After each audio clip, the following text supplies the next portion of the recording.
Okay, so we're going to continue talking about World War I in the 1920s. This is going to be really more of an economic conversation than anything else, but you still want to keep in mind these key terms, these important can you do these things list. So November 11th, 1918 was a day celebrated around the world. World War I, known then as the Great War, had ended with the armistice. The greatest war in human history to date had ended. Every year, the U.S. celebrates Veterans Day on November 11th to commemorate the service of Americans in the armed forces in any war. But with the war's end, the U.S. faces a painful adjustment period, then a decade of amazing economic growth and prosperity. Y'all know this as the Roaring Twenties.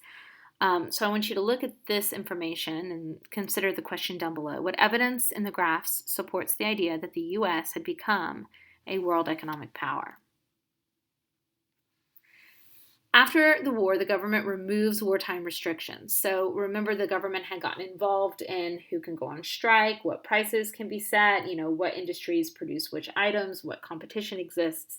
All of that suddenly goes away. Prices go up, and there's inflation. There's an increase in the cost of living. When soldiers come home, it's really difficult for them to find jobs.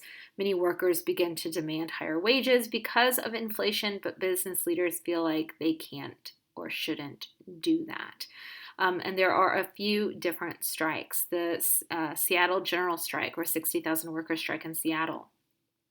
Can a strike paralyze a city? Should that be allowed? The Boston police strike. The Calvin Coolidge, he's the governor of Massachusetts, future president, says there is no right to strike against public safety. Says it's illegal for police to go on strike. The steel strike, 350,000 workers strike, and owners bring in minority workers and refuse to negotiate with the strikers, which just fuels hostility between white union workers and minority workforce. So a lot of issues related to labor after the war. This is a chart of inflation and deflation, so you can see the period of deflation. I mentioned issues of race in America and how lots of returning soldiers had difficulty finding jobs, and many blame minorities, specifically African Americans who had moved north during that period of the Great Migration. In the summer of 1919, you have race riots, and there's a lot of animosity here, and there's a feeling of disappointment on the part of a lot of people because you have the United States ostensibly out there fighting to make the world safe for freedom and democracy the American way, where at home there's a feeling that America is not living up to its ideals. This is an image from Tulsa, Oklahoma, during the race riots there in 1921, where rioters burned the homes of African Americans. Lots of devastation and destruction. In the decade after World War I, the American economy experienced tremendous growth. Using revolutionary mass production techniques, American workers produced more goods in less time than ever before. The boom fundamentally changed the lives of millions of people and helped create the modern consumer economy. This is Henry Ford.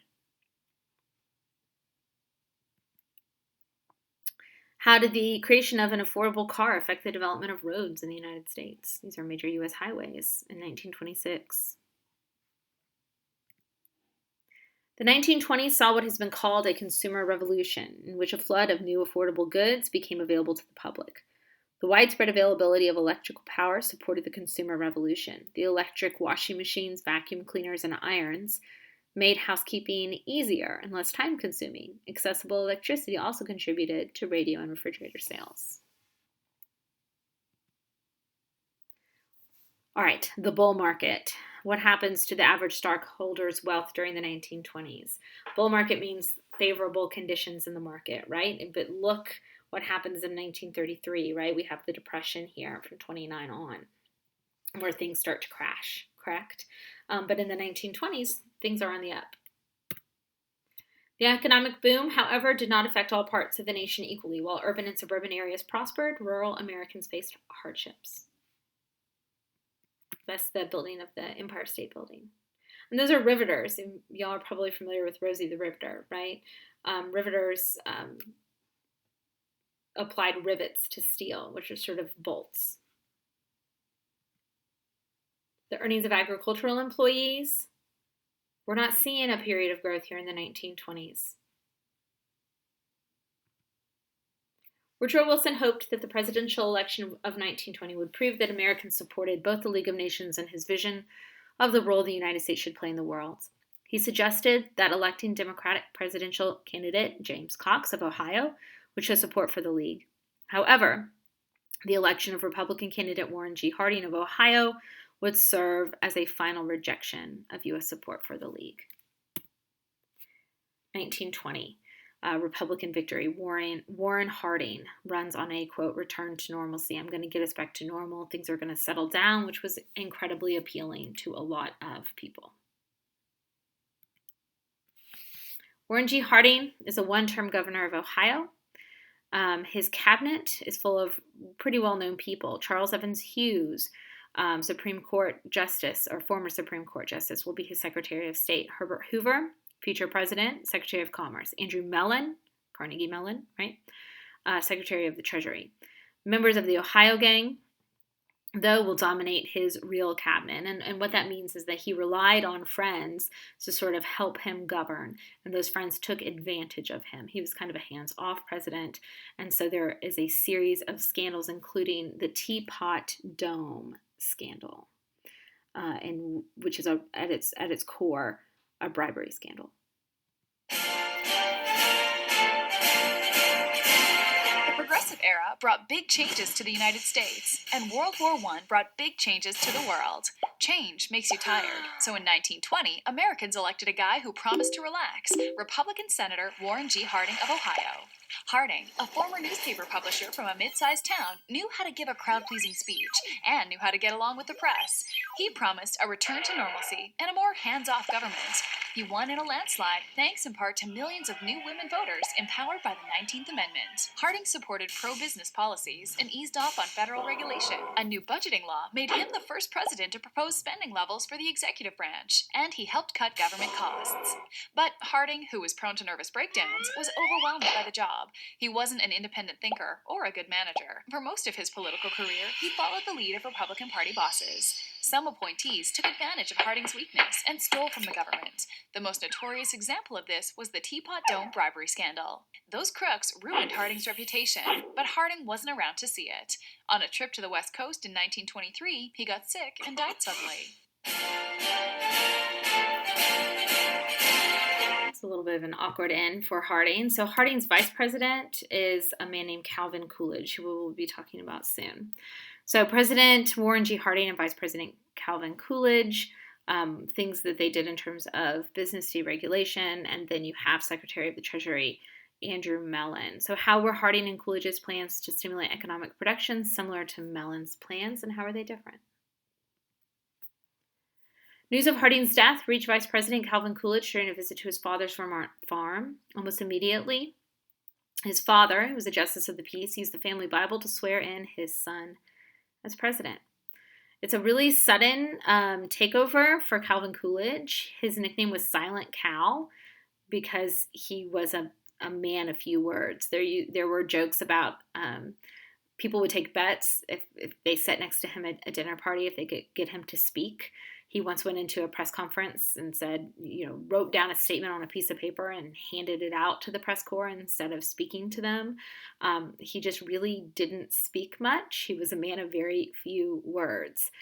He presides, though, over an era of prosperity, and he interferes with business as few as possible. He keeps a few of the existing cabinet members, but replaces others. Notably, he keeps Herbert Hoover, who believes in something called cooperative individualism, where he believed businesses will work together with the federal government on their own to encourage peace and prosperity. But we know that this economic prosperity of the 1920s is short-lived.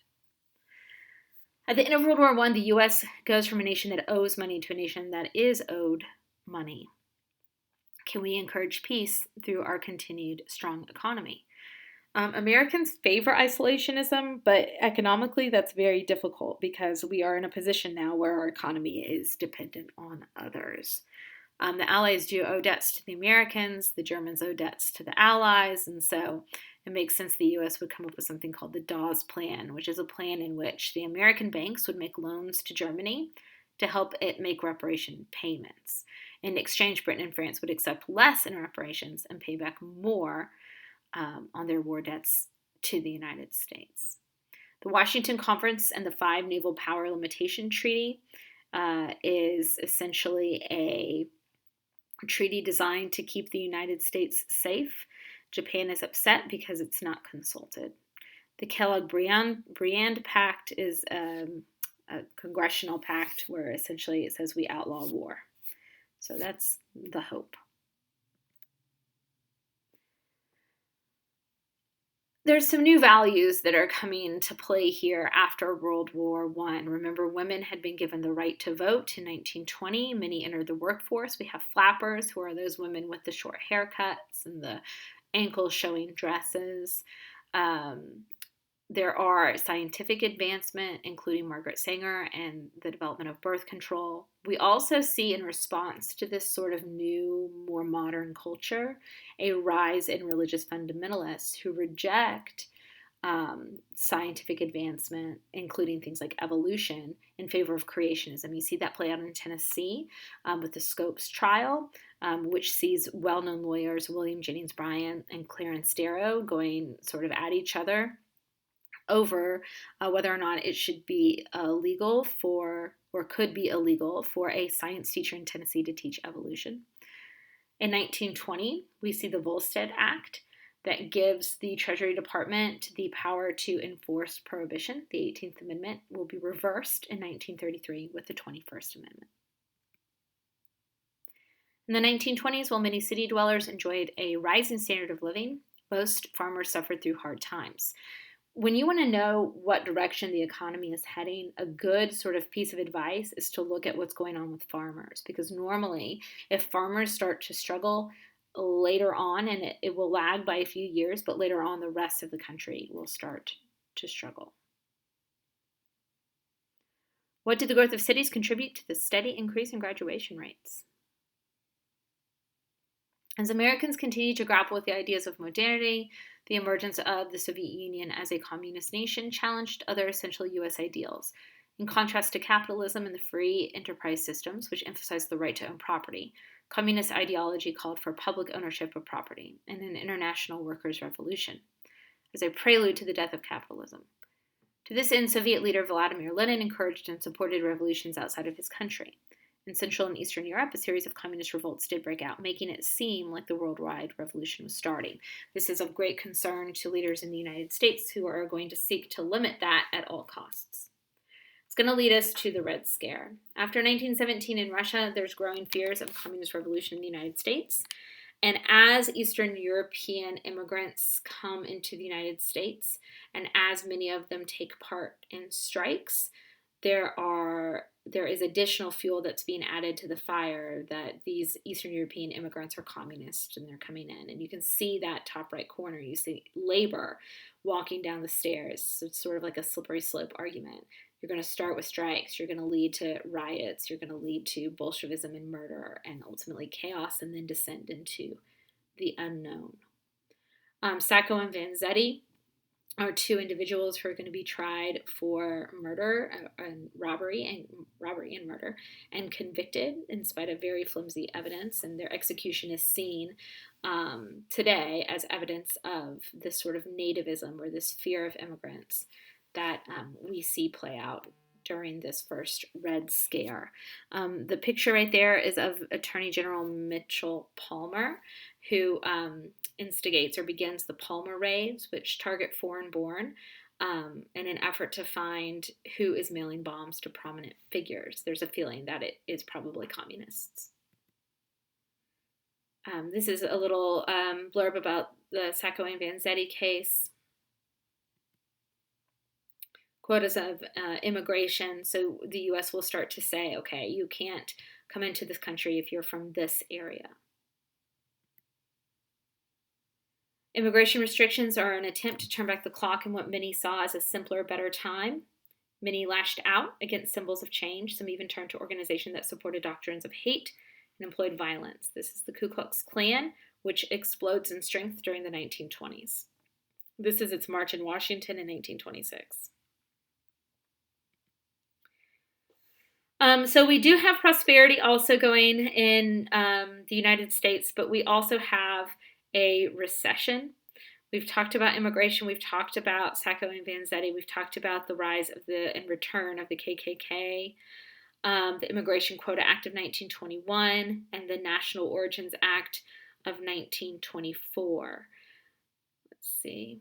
Oh, the National Origins Act of 1924 essentially says that no more than 2% of each group present in the 1890 census. So if you're from, Poland and you want to move to the United States, the number of Polish people can't exceed the number of Polish people that were already living here in 1890, which would have been a very small number. Mexican are excluded in this act because their labor is needed to work fields in the West. All right. Our last one is coming up.